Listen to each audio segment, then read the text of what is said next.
আপনারা জানবেন শুধু গরুর গোশত, খাসির গোশত, চিংড়ি মাছ খাইলেই চুলকানি হয় না।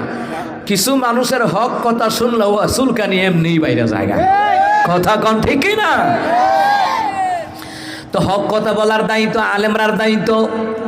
নবীর ওয়ারিস হওয়া এত সোজা না। যারা কোরআন সুন্নাহ দিয়ে হক কথা বলে তারা হলো নবীর ওয়ারিস। হক কথা বলে মায়ের আসবে, ষড়যন্ত্র আসবে, জুলুম আসবে। আমার রাসূল হক কথা বলতে গিয়ে মায়ের খেয়েছেন। কথা কোন ঠিক কিনা? সাহাবীরা মায়ের খেয়েছেন, আল্লাহর হক্কানে অলিগণ পর্যন্ত ষড়যন্ত্রের শিকার হয়েছেন। আজ দুনিয়াতে জামাতে ইসলাম, হেফাজতে ইসলাম বলেন, যারা মাঠে ময়দানে হক কথা বলেছে তারা জুলুম নির্যাতনের শিকার হয়েছে। ঠিক কিনা? আর একদল মুনাফিক মজা নিছে। ঠিক না?